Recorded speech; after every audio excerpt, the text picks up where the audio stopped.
Do you yearn for travel that involves outdoor adventure and learning? I do. I also have a passion for all things farming and agriculture. I've traveled to exotic jungles to learn about growing chocolate. I even once owned my own organic vegetable and sunflower farm. And now I'm planning my journey back to agriculture. Agritourism, defined as travel that involves some type of agricultural experience.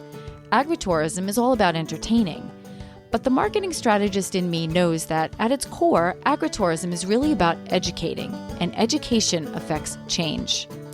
My future farm needs to deliver a profound experience to all of its visitors.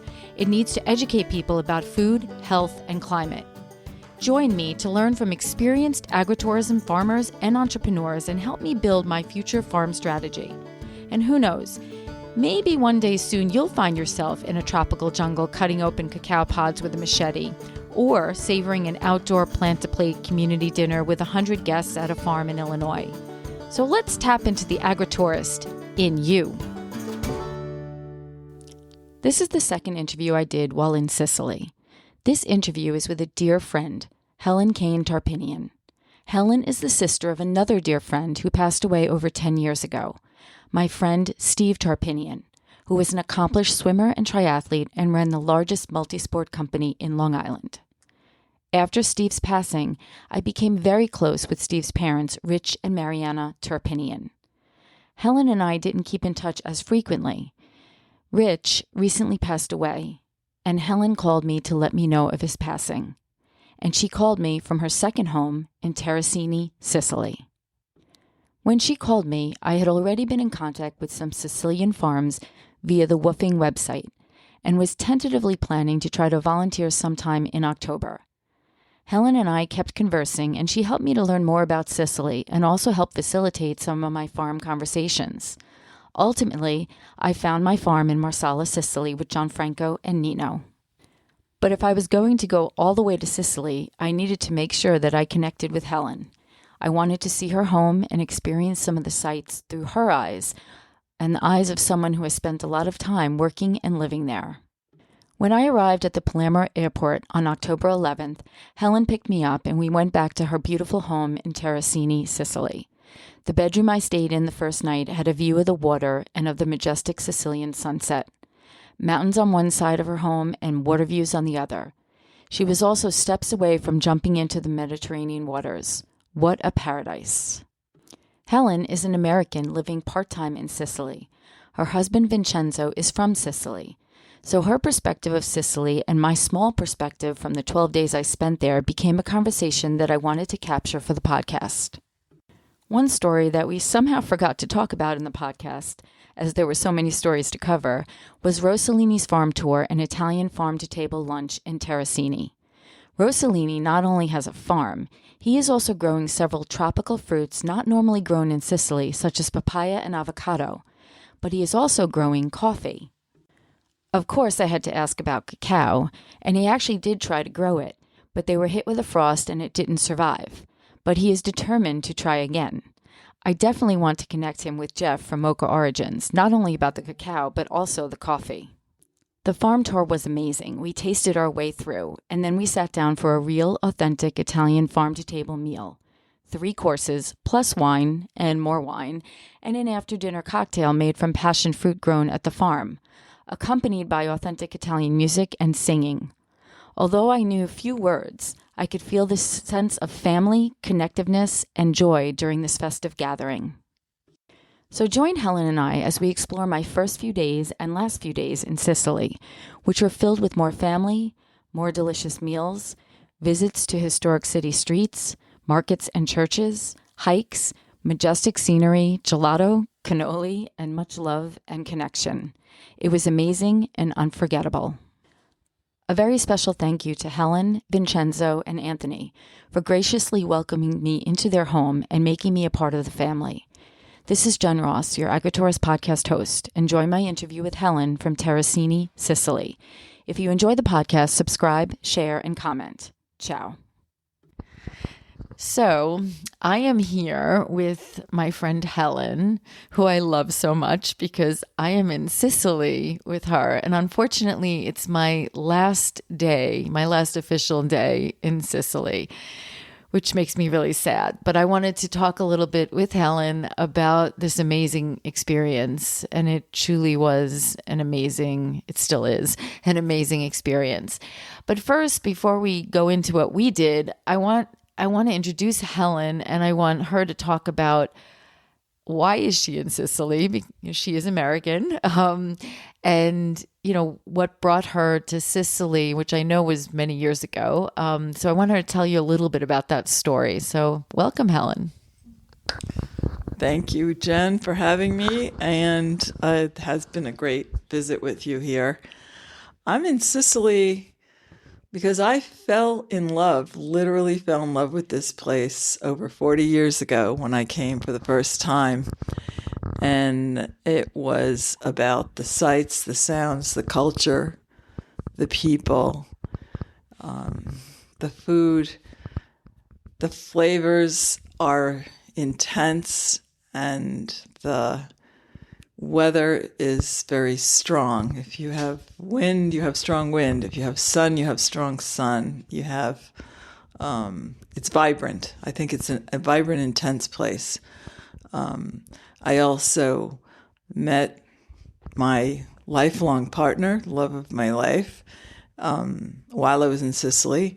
And really, in getting to know him, I fell in love with Sicily and then him. So that's kind of how that happened. I always imagined over the years that we lived and worked and had a family in the United States that we would come back to Sicily, maybe not live full time, but I always dreamed that I would have a house here. I never actually believed I would actually have one, but we made it happen somehow. We purchased this place in Sicily, not too far from Palermo, the capital, about a year and a half before COVID. And so it was a bit of a long process to actually finalize the acquisition and come here and spend summers here. And now we're spending more and more time here. Excellent. So wait, we got to go back a bit. You met your husband at work, basically. Like you were on an assignment in Italy, poor you. So in Italy, and that's how you met him. And just talk about where you were, like what part of Sicily you were in. And then I know he's from Palermo. He grew up in Palermo. So kind of talk about that and talk about where you live in relation to all of that, because I wasn't familiar. Now I'm getting familiar, but Sicily has so much dimension to it and such amazing diversity. Yeah, that's true about the diversity here, and I think a lot of folks don't realize that until they come and spend some time. But I was asked to come on an assignment to work in a refinery in Sicily in a small town called Augusta, which is south of Catania and just a little bit north of Syracuse, which in the States we might refer to it as Syracuse, which we have a city in the States named after this town. Syracuse is where I lived. Augusta is where I worked.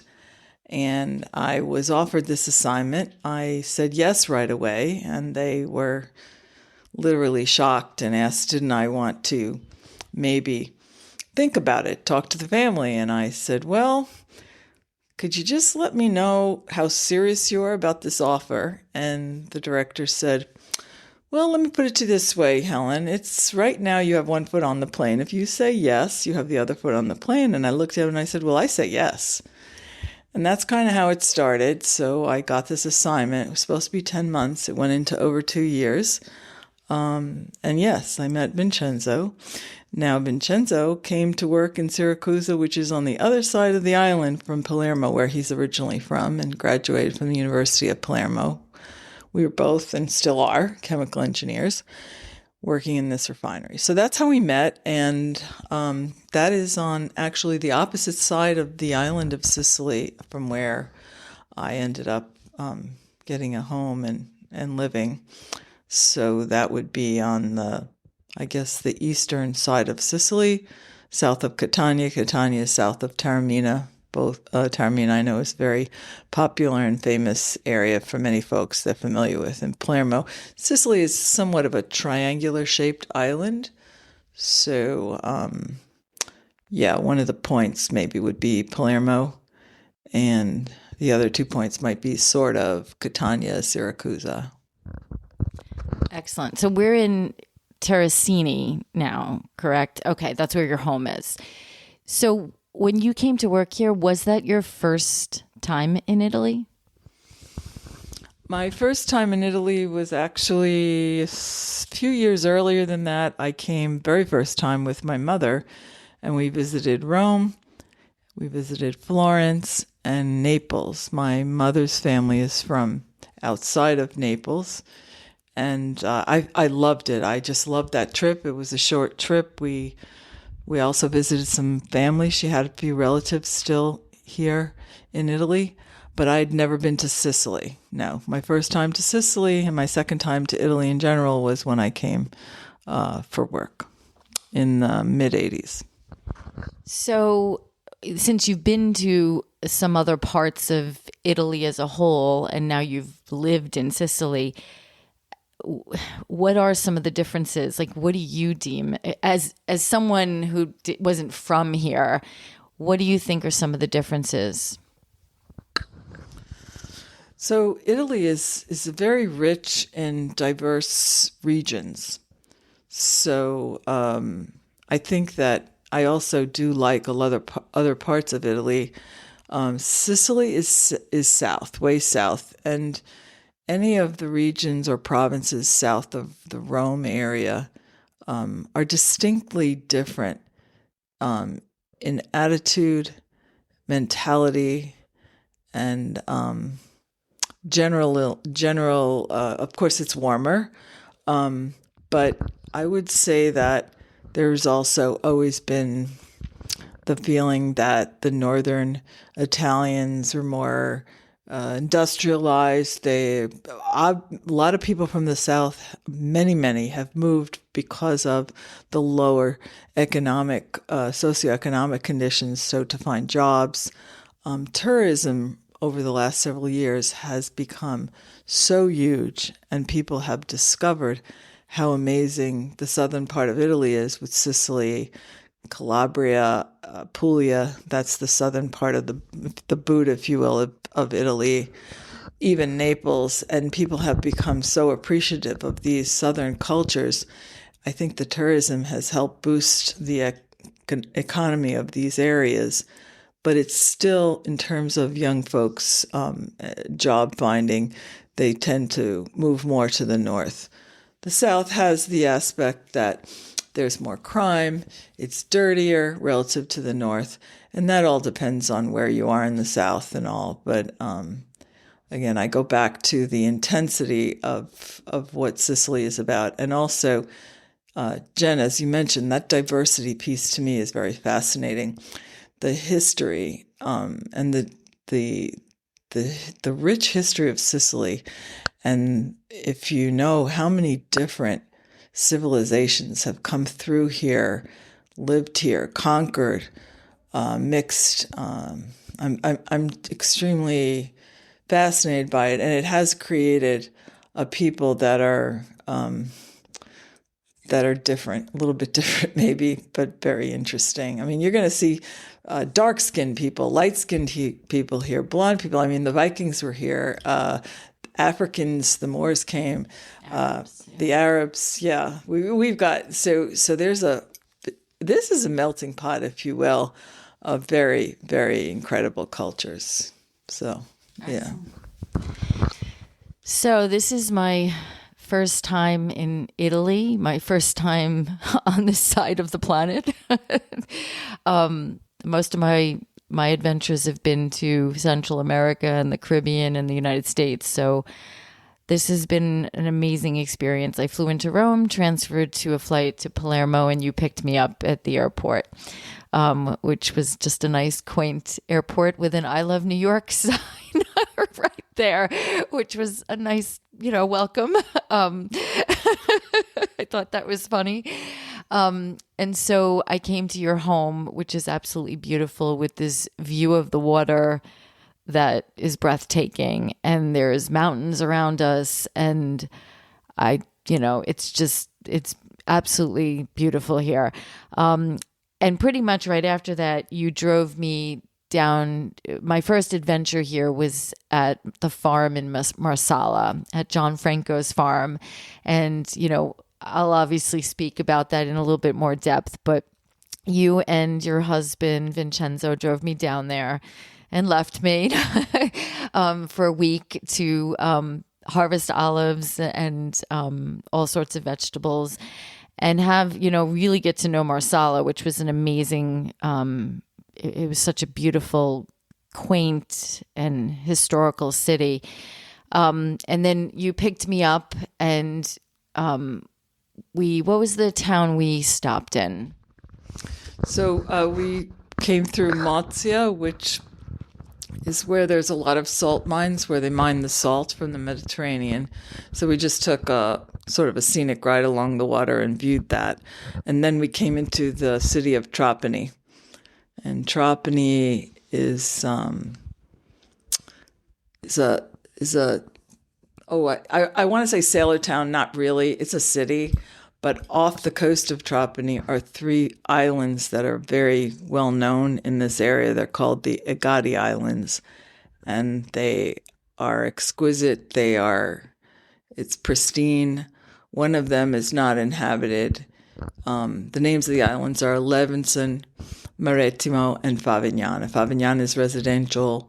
Of course, there's lots of places to stay, like Airbnb and hotels. But these are small islands that you can tool around on pristine water. And they're not that far from the coast. They're short boat ferry rides. So they're quite magnificent. And then there is a medieval town up on the mountain that overlooks not only Trapani, but these Agadi Islands, that has an incredible view of the entire area, that area of the Mediterranean, called Erice.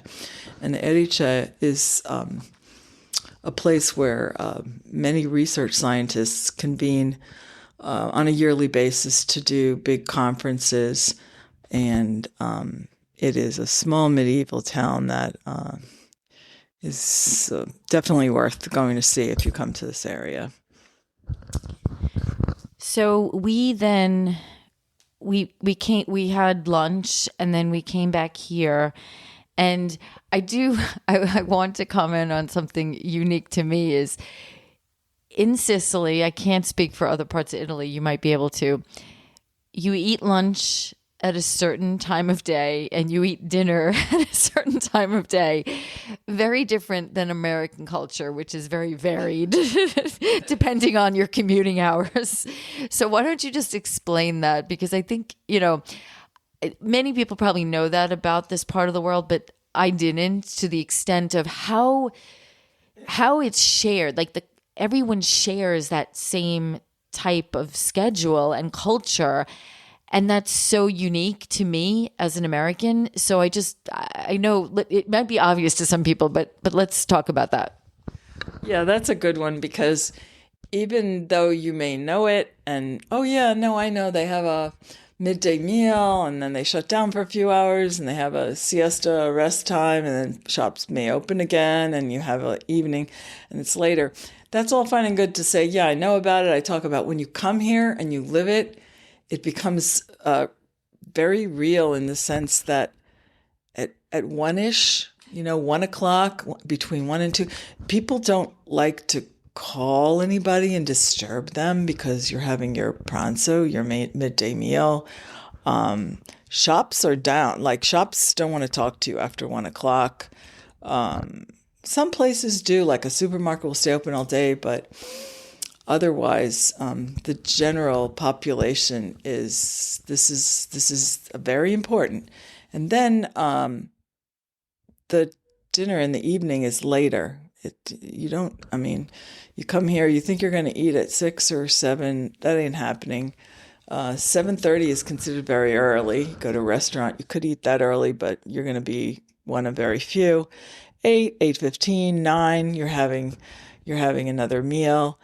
And these are rituals, really. And you don't really appreciate, I think that's very interesting that you brought that up, Jen, because it's sort of like every day you have to kind of think, if you're cooking and preparing where you are and not eating out, well, I have to think about what I'm having today, and I have to be prepared for my lunch and my dinner, and you're eating together. You're not like, that's another thing. I mean, you're either eating together at a table or somewhere.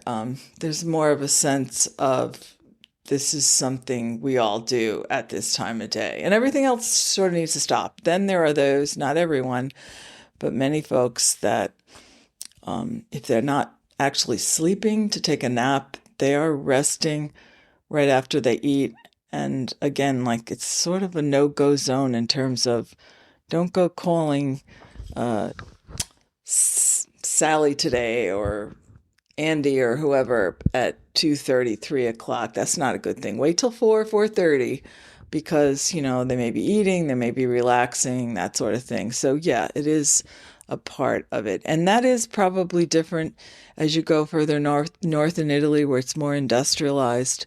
I believe they still have somewhat that, but it's not as ingrained. I think that probably in the more industrialized areas in northern Italy, they follow more of have a quick bite during the day and have a meal in the evening. Think they still eat dinner on the late side, though.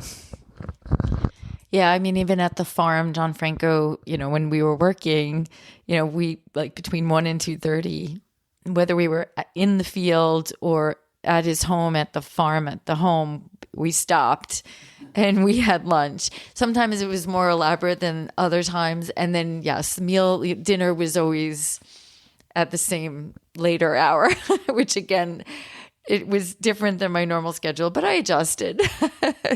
And definitely wine is integrated into a lot. I didn't mind that part. So I want to talk about our hike, because you and I both love to be outdoors. Your family, your son loves to be outdoors. And that was the one thing. I mean, there's some great mountains. Well, I call them mountains around here. And we found a hike. So talk about where we did that hike, the name of the town, which is like, I guess, like a 15-minute drive from here. It was absolutely beautiful there. And this little, I know we're not allowed to talk about exactly where. Your friend Dan will be upset, but we can kind of just describe, it was one of the most beautiful views I've ever seen. And it was a really good hike, and we worked up for a really good lunch. Yeah, so my house is in Terrasini, which is a town of, I don't know, about 12,000 population, except maybe in the summer when it's inundated with tourists and vacationers. But it sits on the Gulf of Castellamare. And the Gulf of Castellamare is a gulf formation along the coast of Sicily, part of the Mediterranean. And along the coast of this gulf, further south, if you will, from Terrasini, is a town called Castellamare. It's a very, very pretty little town. It sits right on the water. It has its own little port. And the mountains go up, I don't know, 2,000 meters up in height from there. Past Castellamare, on the opposite side, if you will, of the mouth of this gulf, is a national preserve called Lo Zingaro, which is very well known. And we were originally planning to go there, and we will go there. We will, because it is absolutely beautiful. You're not allowed to fish in that area by the sea. The hike is phenomenal. It's a national preserve, and there's hiking trails, and you can hike from one town called Scopello to the town on the other end, which is San Vito La Capo, which in itself is another little jewel. It has like sugar white sand beaches. And it's roughly, I think, 8 kilometers each way. So you could theoretically start on one end. Unfortunately, this past summer, in the end of July 2025, they had a very bad fire, and it was closed down. It is still closed down for repairs, probably some infrastructure repairs. So we chose another hike on a mountain, but it is pretty much that type of terrain. It is very near this preserve, so it's also a beautiful spot. And it's a mountainous area that sits above this town, Castellamare. And if it has a name, we won't mention it, but there is a beautiful overlook as you're driving past Castellamare to see this beautiful sea and this city down below. And past this overlook, there is a beautiful picnic ground, and then there is I wouldn't call it a trailhead. There's various trailheads along the way, but there's like a dirt road, and it has switchbacks. And it's a beautiful hike, and we did that this past weekend. It was glorious, and I believe we clocked what? I'm going to switch from kilometers to miles. We went about 5.5 miles out and back, with just breathtaking views of, when you get up higher, you get into more of a foresty, lush green area, less rocky. And as you come back down, you just get these different snippets and views of the sea, and the colors were just amazing. So yeah, it was a beautiful hike. I really enjoyed it. I just you mentioned something about crowds, and I wanted to highlight that because, again, I don't think of summer around here, but there is a quote unquote summer season when people around here go on vacations and people from other countries come here. So just talk about when that season occurs, because I got to tell you, we're not in that season right now, and it's beautiful and it's not as crowded, and it's been extremely enjoyable. Now, I know that certain things will close down when you're not in that season, but I wasn't missing anything. I mean, we've eaten at some tremendous restaurants and have seen some amazing sights and hikes, and went into Palermo, which we'll talk about. But just talk a little bit about the seasons. So the height of the summer vacation in Italy, it's called Ferragosto, and that's August 15. And pretty much the week around that date, all Italians accepting dire emergency type activities or work situations, everyone's on vacation. So you can, forget about any kind of business being open. You really hope nobody gets sick that week. It's not that easy to find. Obviously, hospitals are open and, emergencies, God forbid. But seriously, people are really turned down for that period. Around that week of Ferragosto is also heavy tourist and vacation season. The Italians and Europe in general, this is a very high vacation season. That would be not just mid-August, but I would say end of July, mid-July to the end of August is a very high season for all Europeans. The Italians, again, that mid-August period is just really almost religious. And I would say that you are also getting a lot of American tourists, but they might get a little blindsided by the fact that every other European and Italian is on vacation if they come mid-August, pretty much. So we went to Palermo yesterday, which it was just it was so majestic. The churches, I don't remember names of everything, but I know we visited a few churches. So if you want to just give us some of the highlights of Palermo, it was such. I mean, we did it really quickly, and it was very busy, and the market was amazing. And I had my first gelato in Sicily, dark chocolate gelato. It was absolutely amazing. And I also had a cannoli, which I never saw it. It went down. Oh, it did. It went down so fast. It was very good. And then we had lunch and wine, and it was. Every day is just such a treat, So just give us some quick highlights on Palermo and some of the things we visited. So we went to the older part of Palermo, the older section of the city, and there are several cathedrals and churches we went through. We went to the main cathedral. We went to one that is extremely famous. It's called San Cataldo. It has three, if anybody's seen pictures of Palermo, they almost always have this picture of these three terracotta colored domes above this building that has it's actually some Arabic design in the windows, it looks like, but it's from the Norman Arabic time, 1100s. Was that where your husband's parents were? Yes, my husband's parents were married in that church, and several other churches that we roamed around. We went through several squares. We did go to we actually went to two open markets. One very, very famous called Ballarò, where all the fruits and vegetables are out on display. There's a lot of street food. Of course, the souvenirs hawkers are there with all their Sicily wares.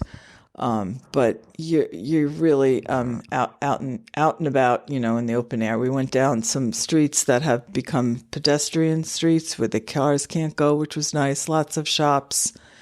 Lots of people were out and about. I would say that the neatest thing probably was going through the neighborhoods and with the really, really old buildings and architecture. And then we had we went into a pastry shop. There's lots of them, but we went into one that was really amazing. And Jen had her first gelato. We went to Monreale. Monreale sits just outside of Palermo. The Cathedral of Monreale is incredibly famous. That was from the Norman Arabic time. The inside of this church is all mosaics. There's a lot of gold in the mosaic tile design. There's a lot of beautiful Byzantine art, and we kind of ran through it quickly, but Monreale was, before they closed, but Monreale was delightful. That church is spectacular. It's definitely the mosaics are incredible. So we actually did that on our way into Palermo because it kind of just piggybacks Palermo. So there's a lot of rich history. We got to taste some chestnuts. We got, one of the guys on the street roasting the chestnuts. And I think Jen never had chestnuts before. I grew up with them because my Italian grandmother always had them roasting in the fall, but she hadn't had them. So we got chestnuts, and even doing even the fruit and vegetables. I think some of that is a bit different for you, Jen, because they boil these potatoes in salted water and you just buy them in a thing of paper. Right. And they have ready-made salad that they've done from their fresh onions and olives and whatnot. So there's a lot of different, again, lots of strong flavors, and there's lots of sounds too. We walked through some of the antique markets as well. They have some really cool pieces that they have on display and for sale. Excellent. Yeah, I want to talk about food, but I want to just finish up because we spent today in Terrasini. Helen and I we did some errands and helped out your son with some things, but then we walked around Terrasini today and had lunch, and then I had this amazing treat of we went down to the water and kind of jumped into the water, which was magnificent. It was absolutely magnificent. The color was like, I guess what I think is the Caribbean. It was such a beautiful day. The weather was perfect. But let's talk a little bit about food because, you talked about fruits. So just talk a little bit about, for you especially, like what are some of the highlights for you and treats for you? obviously on your own property, you have some olive trees. And I know I brought back some oil from my farm experience, which I got the endorsement of your husband that it was good. And your son, yes, it was more than good. It was delicious. And I'm going to bring some back for my friends in America. But what else might be unique here that people may not think comes here or grows here? And then just talk about maybe just some of the dishes that are, maybe your husband's specialty. I know he is the predominant cook here. He's been preparing a lot of the meals for us, and everything's been delicious. So just give us some highlights. Yeah, so well, for me personally, because I absolutely love fresh greens and vegetables. For example, yesterday we were in a market, a fruit and vegetable stand, and you had your pick: escarole, chicory, Swiss chard, spinach. I can go on and on. There was that other green that we didn't know the name of. It's not kohlrabi at all, but it's some kind of, they called it some sort of a cabbage, but it's a long green leaf, so who knows. Chicory. I'm just in love with all these options, and they're picked, they're fresh. You have to actually wash it because there's going to be earth on it and dirt. Right now, the season is for a lot of fennel, so you're going to see a lot of the fennel. Lots of it out there for sale. But I think what I love is, as each month or two goes by, there's a different season where you're going to start to see different fruits and vegetables. When the peaches were in season, that was amazing. You could smell the perfume of them as you walk by. Now the pomegranates are plentiful. It's actually one of my personal fruits. I personally love to pick the different types of zucchini they have here. With the fall, it looks like a pumpkin, but it's a much darker, richer flesh inside, and they call it zucca, and they make a lot of things from that, which we might say is somewhat of a cross between pumpkin and butternut squash, maybe. But so there's lots of things you can do with these, what I just mentioned: risottos, pastas, soups. There's no end to it. Fava beans, not the dried fava beans. I absolutely love those. You buy those, you make a soup from that. But one of the things Vincenzo made when you first got here, Jen, was that some local shrimp with these little tomatoes. We would say cherry tomatoes, but they're not cherry tomatoes. They're like small, but they're a little longer. Think of like a super miniature Roma tomato, but not really, with a little more personality. And they're called datterini, and they have an absolutely delicious flavor. And he cooked with those and made a fresh tomato, garlic, olive oil, and put the shrimp in it, and did it with a pasta. And I want to say maybe it was one of the pastas from this area in Sicily known called buzziata, which is not quite as common in the States. And it's a really nice pasta because it has sort of a squiggliness to it. It's not a long pasta, and it's not a real short pasta. But when you put any kind of condiment on it, it just fits in with the nooks and crannies really well. So it's a nice pasta for here.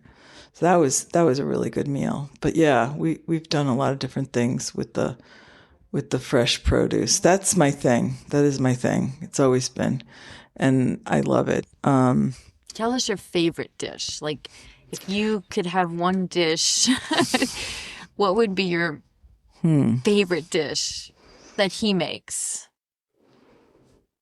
That's a hard one. I don't know. I'm trying to narrow. That's a really hard one because one of my most favorite, but we haven't had it recently, just because the sea is getting a little too fished out, and you don't always get things as fresh and picked. I'm talking about seafood.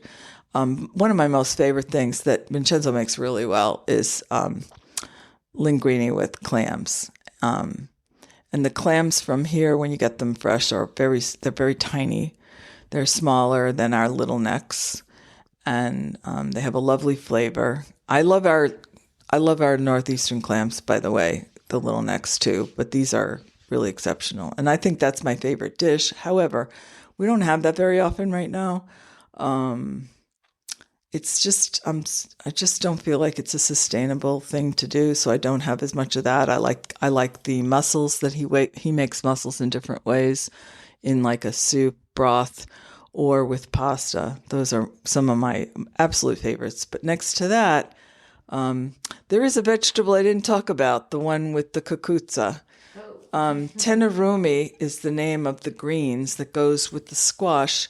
That's a very long, light green, skinny squash that is sold in places in the States, and particularly around Italian-American neighborhoods. And the dialect name for it is cucuzza. But it's a type of zucchini. And in the States, nobody eats the green from that. In fact, I've literally talked to people that talk about how disgusting they think it is. They don't like the taste, the smell, whatever. But here, people just adore it. I'm included, and we make a soup from that. We clean those greens, and we use those leaves, and we peel and slice the long zucchini cucuzza, and we make a very delightful soup, which has sautéed tomato and onion, garlic, and we put fresh tomato that's been sautéed with the oil and garlic in at the end, and we put some pasta in, and it's made like a soup. That probably is one of my favorite dishes. That's considered a summer dish. In the winter, fall, they don't grow it. So that's a really good one. There's another.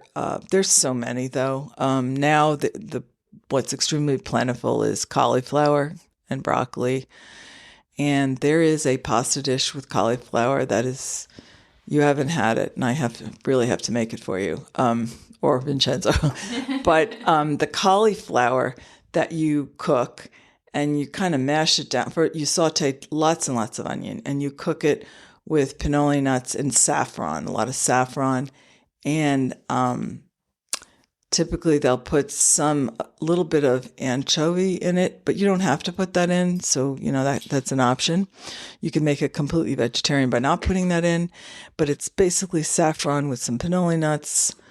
And there's a few other little variations you could do, but again, the base is a lot of onion, totally cooked down in olive oil, and the cauliflower already parboiled and then cooked, so it comes kind of mashy, and that's put over pasta. And a typical pasta for that is one called bucatini, which is like a long, round pasta, like a linguine or spaghetti, but it has a hole in the middle. Those are bucatini. And that is one of my favorites. I have a lot of favorites, I think. That's okay. That's funny. Oh, well, I have to ask you, what about your favorite wine here? Do you have a favorite or a favorite grape? Because I know there's a diversity of grapes here, and I haven't touched the surface on that one. No, and I by no means know it well, but little by little I'm learning. I like very dry wines, particularly, or with notes of maybe some grapefruit or pear or peach, but again, dry and crisp. And you're going to find those in a lot of Sicilian wines. And there is one grape called the Zebibo, and it can make a very sweet wine, but it also makes a very dry wine. And the Zebibo dry wine for me is one of my all-time favorites. They make a Grillo. It's called Grillo, and that I don't know the name of that grape, but that's wonderful. It's probably kind of on line with a Sauvignon Blanc, but it's not Sauvignon Blanc. And then there's lots of other ones, but I will say that,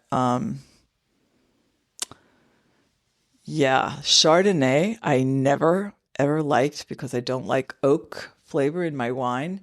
And then my husband insisted I had to try a Sicilian Chardonnay. And I have to say I like the Chardonnay too, because here it doesn't have the oak. It's not done in an oak barrel. So it's actually a nice dry white wine as well. You have to try it. Yeah. Yeah. Okay. I'm not a Chardonnay person. I thought I hated it, but no, here it's okay. Yeah, I didn't know that, and I probably would enjoy that as well.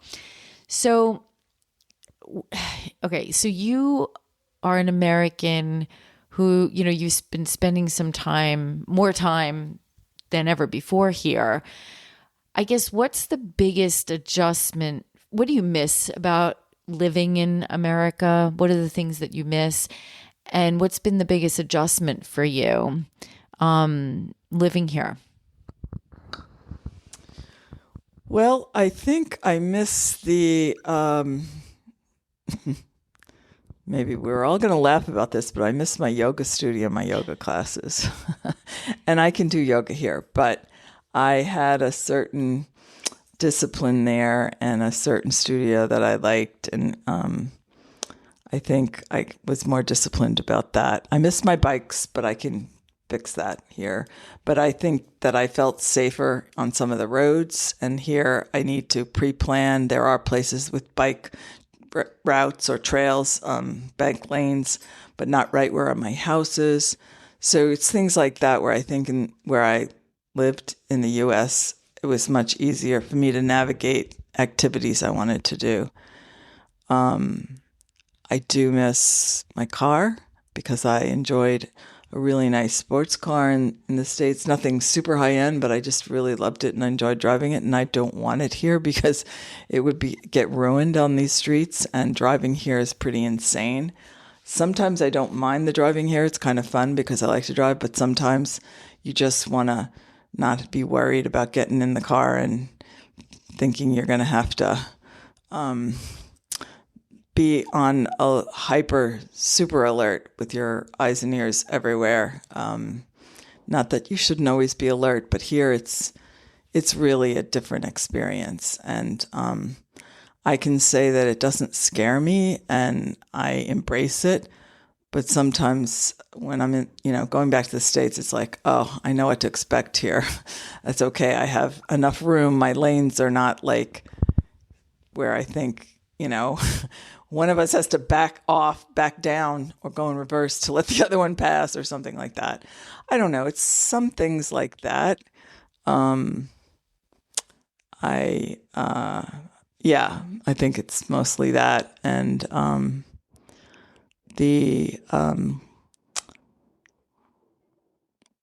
don't know. There's good and bad on both sides. So I could probably do a list of things I really miss in the States, but then I can do a list of things that I really like that I don't have in the States here. I absolutely love continuing to hone my ability to speak Italian.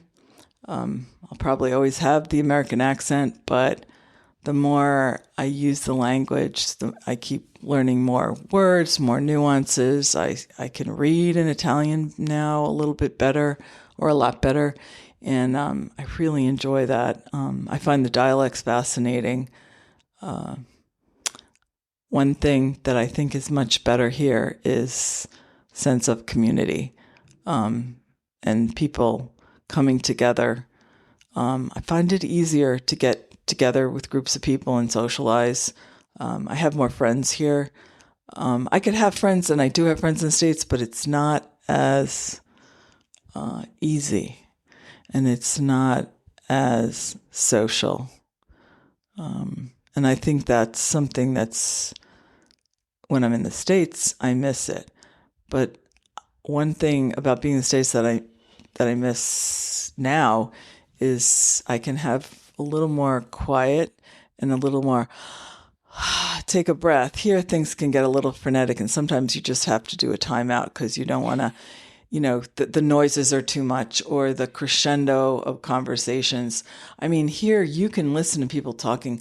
They're not really killing themselves or like really that angry maybe, but it sounds like it's kind of aggressive, or the pace is really high, or you can't hear yourself talk.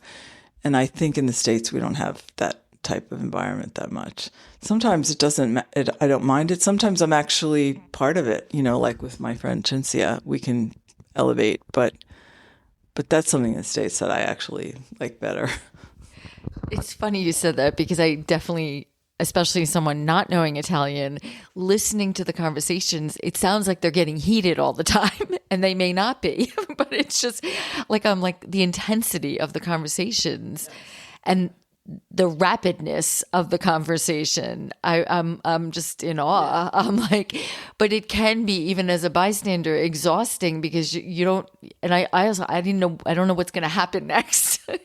But it's interesting you say that about the timeout, because I definitely, that sense, especially being an American coming into this type of culture, that sense of family and coming together, whether you're true family or not, for the 2 meals, and that being togetherness as an American can be exhausting sometimes. Like you need to just take that walk or take that breath. It's very nice. It's loving. It's wonderful.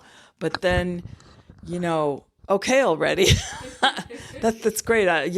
Let's keep hugging. And okay, so now okay, that's enough now. I think I'll just take a little break.